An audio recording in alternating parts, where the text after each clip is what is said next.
जे संसार जी प्रातस्मरणीय एवं गुरु के श्री चरणों में आज के इस शुभ वेला में आध्यात्मिक पटल पर स्वस्थ शीर्षक पर गुरु जी के उन तत्वों को समझने का प्रयास करेंगे। स्वस्थ ये शब्द हर एक को प्रिय है। जन्म से लेकर मृत्यु तक ये हर एक के जीवन में नई आशा की किरण लाता है। माता पिता अपने बच्चों के परवरिश में हमेशा स्वस्थ रहने की अभिलाषा रखते हैं। बच्चा जब जन्म लेता है तब से लेकर मृत्युशैया तक सबकी यही मनोकामना रहती है कि वह स्वस्थ जीवन जिए। हम सभी ये जानते हैं कि माता और पिता का जो सहयोग रहेगा हर एक जीवन में, वो एक अलग ही स्वरूप है, दिव्य स्वरूप। हमेशा वो अपने बच्चों को एक अच्छा पद, अच्छी शिक्षा, अच्छा स्वास्थ्य, अच्छा भोजन एवं अच्छा आने वाला भविष्य का परिवार प्रदान करने में अपना सब कुछ त्याग कर देते। ये स्वस्थ भले ही शब्द बहुत छोटा हो, लेकिन ये गहराई से अगर देखा जाएगा तो वास्तव में ये स्वस्थ शब्द ही अपर्याप्त है पूरे ब्रह्मांड के उन तत्वों को समझने में। क्योंकि जैसे जैसे मनुष्य बढ़ता है, पलता है, पोषित होता है, उसके मनोभाव में जो परिवर्तन आता है, बाल्य अवस्था में जो परिवर्तन आता है, जो युवा अवस्था में परिवर्तन आता है, जो वयस्क के रूप में परिवर्तन आता है, जो वृद्ध अवस्था में परिवर्तन आता है, जो संन्यास अवस्था में परिवर्तन आता है, हर स्थान पर ये स्वस्थ शब्द हर एक के मस्तिष्क में बार-बार एक नाद के रूप में, एक घंटी के रूप में बजता ही रहता है। स्वस्थ का शब्द ही महर्षि से ऐसा जुड़ा है कि वो हर एक के जीवन में आनंद प्रदान करने वाला एक छिपा हुआ रहस्य है। स्वामी जी के तत्वों को अगर हम ध्यान से देखेंगे तो प्रथम चरण में हम जो सरलीकृत कुंडली योगा के अंतर्गत जो व्यायाम करते हैं, उस व्यायाम में भी स्वस्थता का परिपूर्ण रूप से पालन किया गया है। पालन इसलिए कि किसी भी अवस्था में किसी भी व्यक्ति को किसी भी तरह का कोई अपरिणाम ना हो, उन्हें दुःख ना हो। जैसे जब हम हाथ के व्यायाम करते हैं, हम पैरों का व्यायाम करते हैं, हम नेत्रों का व्यायाम करते हैं, हम श्वास के नलियों का व्यायाम करते हैं, मकर आसन करते हैं। हर एक स्थान पर स्वामी जी ने स्वस्थता के साथ, आनंदता के साथ हमें अपने कार्य को पूर्ण करने का एक मार्गदर्शन दिया है। हमारे विचारों में भले ही बार-बार परिवर्तन समय-समय से होता है, लेकिन वहाँ पर भी स्वामी जी ने एक सरल मार्ग देते हुए आत्म-विश्लेषण का शब्द डालकर उसमें एक स्वस्थ भाव प्रदान किया है। जब कभी भी मनुष्य अपने इंद्रियों के वशीभूत होकर अपने आप को उन मार्गों में भटकने का प्रयास करता है, तब एक सतर्कता की घंटी, एक स्वस्थ की घंटी हमें स्वामी जी के उन शब्दों से मिलती है कि जिस मार्ग पर हम चल रहे हैं, वो खतरनाक है, वो हमें मार्ग नहीं दिखाएगा। तो जैसे ही ये स्वस्थ की घंटी हमारे मन में बजती है, तो हम उसे आत्म-विश्लेषण करते हुए हम अपने आप को उसी सन्मार्ग पर लाते हैं, ताकि हम अपने परिवार के साथ, अपने बच्चों के साथ, साथी के साथ, जहाँ कार्यस्थल में कार्य करते वहाँ, हर स्थान पर ये स्वस्थ का परिपालन करेंगे, तो वास्तव में जीवन आनंद और मोक्ष की ओर हमें ले जाएगा। महर्षि वेदात्री के उस सरल स्वभाव से, उस आत्मीय भाव से हम समझ सकते हैं कि हर एक के जीवन में वो चीज़ देखना चाहते थे कि हर व्यक्ति स्वस्थ हो। समाज के लिए वो एक संदेशवाहक बने, एक मार्गदर्शक बने, ताकि समाज के हर एक प्राणी में स्वस्थ विचार आए और जो-जो कुरीतियाँ समाज में हैं, जो-जो बदलाव समय के अनुसार होना चाहिए, वो स्वस्थता के साथ, स्वस्थ होकर हम परिपालन करवाएँगे, तो वास्तव में समाज आनंदमय दिखाई देगा। जिस प्रकार स्वामी जी ने आत्म-विश्लेषण बोध में शुभकामनाओं का परिवेश प्रमाण दिया है, उसकी उपयोगिता को समझाया है, उससे हम समझ सकते हैं कि जिस तरह हमारे मन के मनोविकार बार-बार हमें झकझोर कर देते हैं, तब यदि हम उस शुभकामनाओं का साथ ले लें, तो जहाँ-जहाँ एक नकारात्मक ऊर्जा जागृत होती है, उसे समतल करने के लिए शुभकामनाओं का सहारा बहुत अधिक हो। स्वस्थ का शब्द सिर्फ़ व्यायाम करना, योग करना या क्रीड़ा करना नहीं है। स्वस्थ का शब्द है कि हर एक कार्य में आनंद रूप से उस परमात्मा को समझते हुए, उस शक्ति का अनुभव करते हुए अपने कार्य को पूर्ण करना होता है। स्वस्थता का परिपूर्ण लक्षण यही है कि हम अपने मन को, अपनी बुद्धि को, अपने कार्यों में सही ढंग से उपयोग कर सकें, ताकि चाहे वो गृह कार्य हो, चाहे हम किसी कार्यालय में कार्य कर रहे हों, अपने कार्यों को भली-भाँति समझते हुए उसे पूर्ण कर सकें। आज की परिस्थिति में हर व्यक्ति दौड़-भाग में इतना व्यस्त है कि वो ना अपना ख़्याल रख सकता है, ना परिवार का ख़्याल रख पा रहा है, ना बच्चों को देख पा रहा है, ना अपने वृद्ध माता-पिता की ओर नज़र डाल पा रहा है। हमेशा अपने उस परिवार की कमियों को दूर करने के लिए, कुछ धन अर्जन करने के लिए, अपने आप को एक मशीन की तरह उपयोग करते हुए दौड़ रहा है।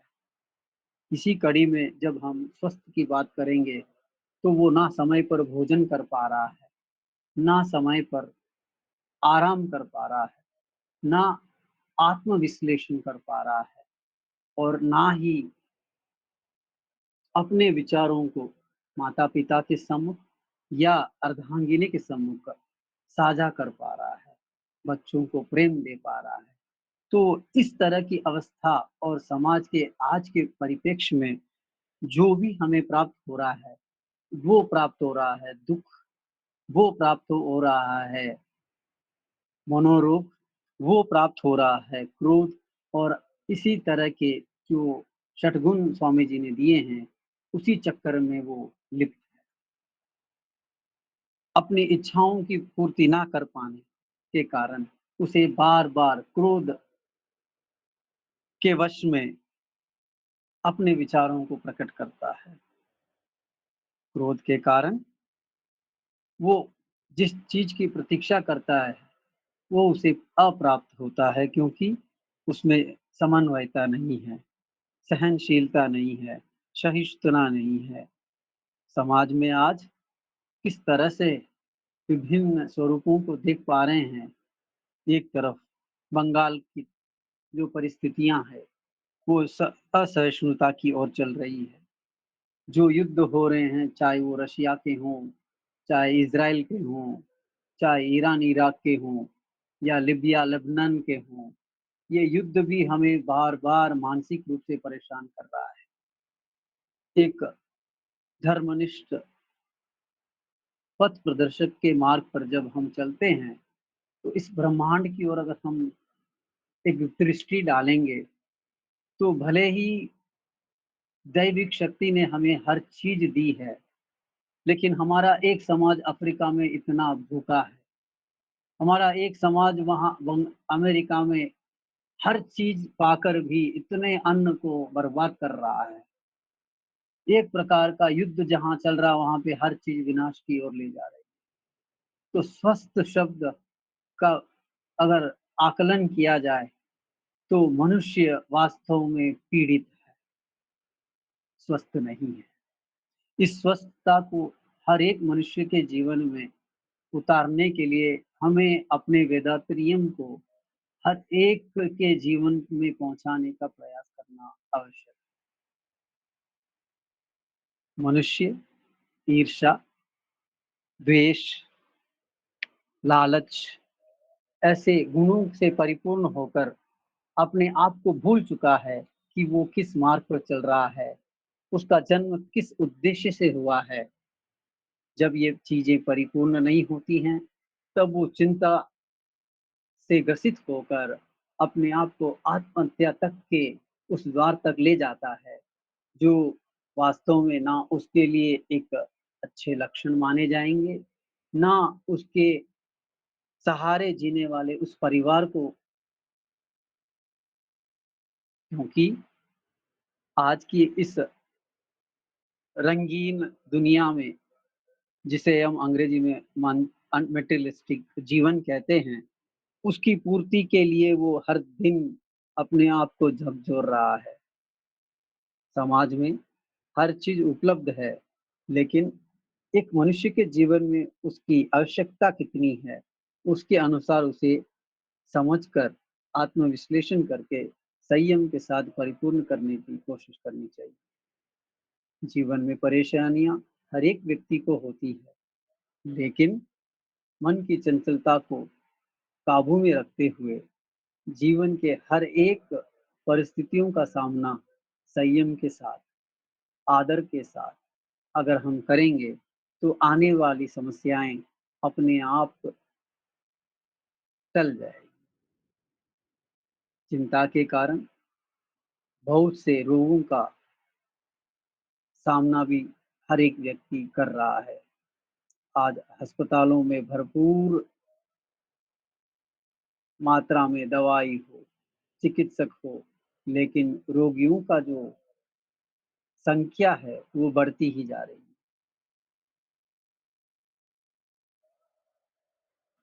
आवश्यकता और उपलब्धता को ध्यान में रखते हुए एक साधारण जीवन जीना ही मनुष्य का श्रेष्ठ जीवन माना जाएगा। उत्तर भारत में कहावत है, दाल-रोटी मिल जाए तो बहुत है, लेकिन दाल-रोटी की जगह पाव भाजी चाहिए, पाव भाजी की जगह बर्गर चाहिए, बर्गर की जगह चाउमीन चाहिए और अनन्य भोजन जो आज परोसे जा रहे हैं, उसकी गुणवत्ता को ध्यान में रखना चाहिए। आप ये समझ सकते हैं कि जो भी चीज़ें बाज़ारू हमें प्राप्त हो रही है, वो शरीर में रोग पैदा कर रही है। जिस तरह का भोजन और समय के अनुसार हम उसको ग्रहण कर रहे हैं, ना वो पचता है और वो सड़कर पेट में ज़हर बनता है और अनेक बीमारियों को जन्म देता है। हम अपने बच्चों को स्वस्थ भोजन दें, थोड़ा दें लेकिन वो स्वस्थ हो। ताकि वो अपने जीवन में हर चीज़ को अपनाकर अपनी स्वस्थता की ओर ध्यान दे सके, ताकि उसका मन धैर्य के साथ जब वो पढ़ने जाए, विद्यालय में नींद ना लेकर और अपने पढ़ाई की ओर ध्यान दे सके। क्योंकि जहाँ तक हम देखते हैं आजकल, चाहे वो छोटा बच्चा हो या कार्यालय में जाने वाला कोई व्यक्ति, उसका सुबह का भोजन पूर्ण नहीं है।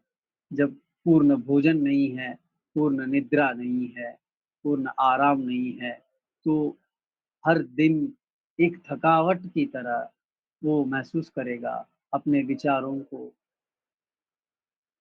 साझा नहीं कर पाएगा, अपनी बुद्धि को तीक्ष्ण रूप से उपयोग नहीं कर पाएगा।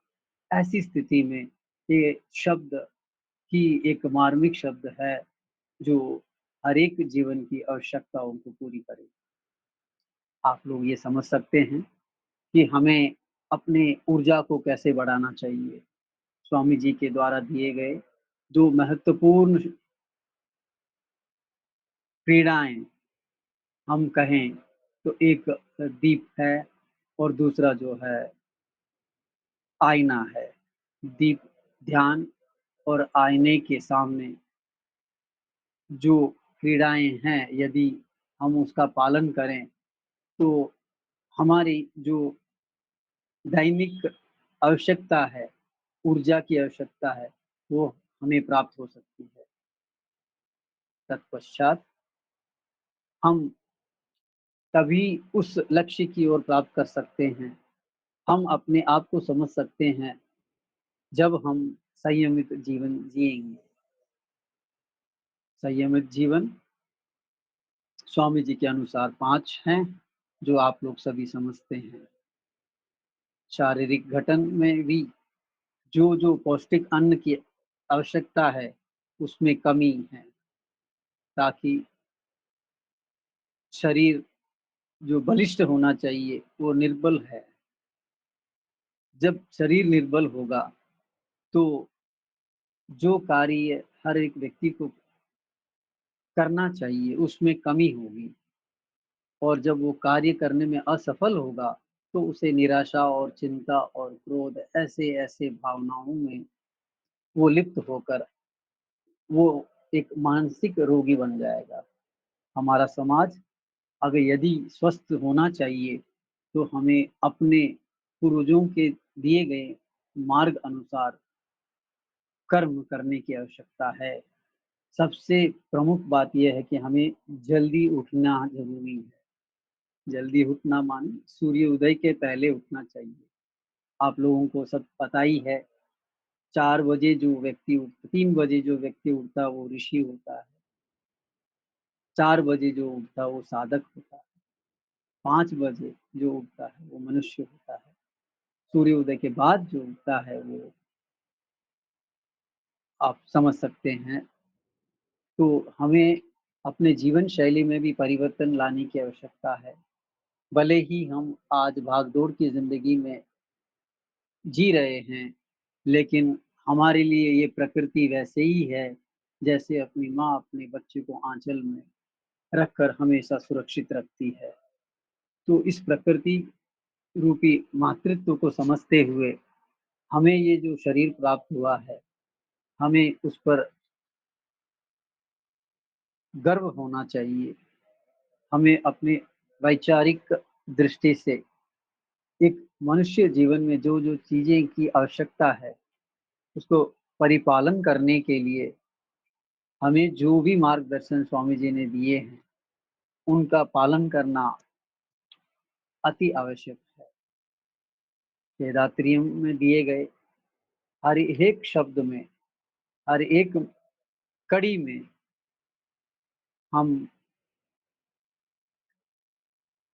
लाभ ही पाएँगे। मनुष्य के भीतर उत्पन्न होने वाले आज सबसे ज़्यादा प्रभावित करने वाले लोभ, महत्वाकांक्षा, अनैतिक यौन आकर्षण, ऊंच-नीच की भावना, प्रतिशोध की भावना, ये सब मनुष्य जीवन को धरातल पर ले जाएगी।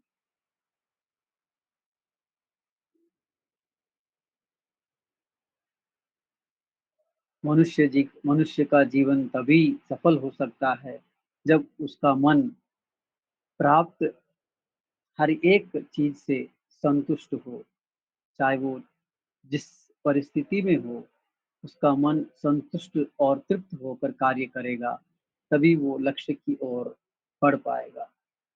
उसके अंदर सहनशीलता, उदारता, दया, करुणा, क्षमा, समदृष्टि और उस दैविक गुण का हर एक जीवन में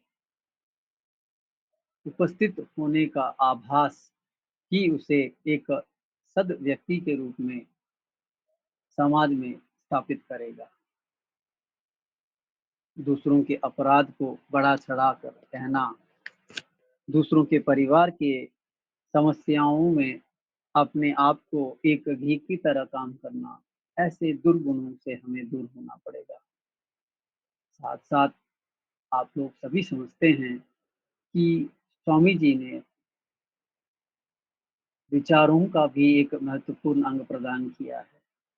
हमारे विचारों में भी स्वस्थता की आवश्यकता है, हमारे देखने की दृष्टि में भी स्वस्थता की आवश्यकता है। हम जो सुन रहे हैं उसमें भी स्वस्थ की आवश्यकता है। हम जो इन शब्दों का प्रयोग कर रहे हैं, जिन शब्दों का हम प्रयोग करेंगे, उसमें भी संक्षिप्त और सरल शब्दों के साथ अपने विचारों को दूसरों के मन तक पहुँचाने का जो प्रयास होगा, वास्तव में यदि उसमें सत्यता होगी, तो ज़रूर हम हर एक मन को छूकर उनके अंदर उस दुःख दर्द को समझते हुए दूर करने का प्रयास करने के लिए वो शक्ति हमें वेदांतरियम के मार्ग में मिलेगी। और गुरुजी के आशीर्वाद से हर एक मन में हम परिवर्तन ला सकते हैं। हम हमेशा असत्य का पक्ष ना लेते हुए सत्य के मार्ग पर चलने की आवश्यकता है। आज पूरा ब्रह्मांड अपने आप को बहुत बड़ा दिखाने के लिए असत्य, लूट-पाट, हत्या, बलात्कार, छल-कपट और अपने आप को सबसे बलिष्ठ दिखाने का जो कार्य कर रहा है, वो वास्तव में एक चिंताजनक स्थिति है, जिसे हमें समझने की आवश्यकता है। समाज में व्याप्त कुरीतियों को मिटाने के लिए भी हमें प्रयास करने की आवश्यकता है। जैसे यदि आज विवाह के संबंध में अगर 2 शब्द चर्चा में लिया जाए, हम देख सकते हैं कि बहुत सी बहनें जो हैं अधिक पढ़ी-लिखी हैं। बहुत से जो बच्चे हैं वो शायद कम पढ़े-लिखे हैं। वो मन-मुटाव, वो मानसिक तनाव उनके भीतर है और परिवार की कड़ियाँ टूटती हुई बहुत सी जगह देखी जा सकती है। नए-नए विवाहित जोड़े 1 डेढ़ साल के भीतर ही अलग हो रहे हैं। ये समाज का स्वस्थ लक्षण नहीं है। हमें माता-पिता के समान, भाई-बंधु के समान, साथी के समान उन बच्चों का पालन-पोषण, मार्गदर्शन करना, वो भी एक बहुत बड़ी ज़िम्मेदारी है, क्योंकि हम एक स्वस्थ समाज को स्थापित करने का प्रयास कर रहे हैं। वास्तव में इन चीज़ों पर ध्यान देने पर मन बहुत व्याकुल हो उठता है, आँखें नम हो जाती है, मन भर आ जाता है।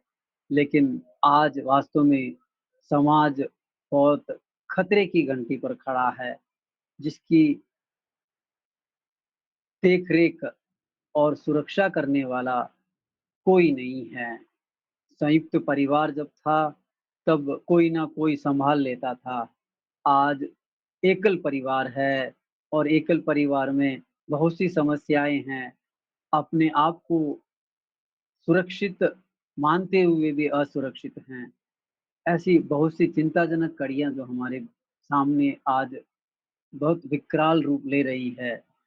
ऐसी परिस्थिति में हर एक के जीवन में वेदात्रियम का ये छोटा-सा पौधा लगाने की आवश्यकता हम सबकी एक बहुत बड़ी ज़िम्मेदारी है।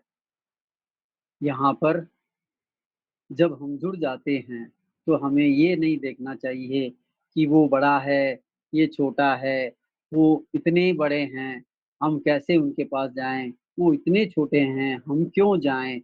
ऐसे विचारों को त्याग कर अपने मनोभाव से उनके भीतर प्रेम, दया, करुणा, सहिष्णुता छोड़कर उन्हें अपनाने की आवश्यकता है। हर एक के मन में एक धैर्य, एक उल्लास भरने की आवश्यकता है, ताकि हर एक का मन प्रसन्न रहे, ताकि वो मनुष्य जीवन के उस साधारण लक्ष्य को प्राप्त कर सके। आध्यात्मिक क्षेत्र के साथ-साथ हमें ऐसी चीज़ों का भी परिपालन करना बहुत बड़ी सामाजिक ज़िम्मेदारी है।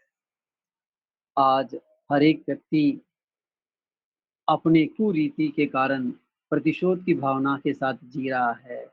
दूसरों के धन उपार्जन को छीन कर जीना चाहता है, ज़मीन जायदाद छीन कर चाहता है, भाई-भाई का खून कर रहा है, बहनें भी इसी प्रकार चल रही हैं। वास्तव में आप लोग सोच सकते हैं कि ये स्वस्थ की शब्द की आवश्यकता आज की इस कड़ी में क्यों है? आप ये मानेंगे कि हमारा सांस्कृतिक वैभव कितना सक्षम है। हम अपने ग्रंथों के कुछ पन्नों को पलटेंगे, तो हम यही देखेंगे कि भारत शांति का एक देश है। जहाँ भारत हमेशा वसुधैव कुटुंब की बातें करता है। स्वामी जी के उन शब्दों को भी यदि याद करेंगे, स्वामी जी भी यही चाहते हैं कि एक संसार हो, एक संसार हो माने कोई भी देश अलग-अलग यदि देश हमारे किसका है संसार, ये कवि ने कहा था। तो ऐसे बहुत सी बातों को हमें समझने की आवश्यकता है।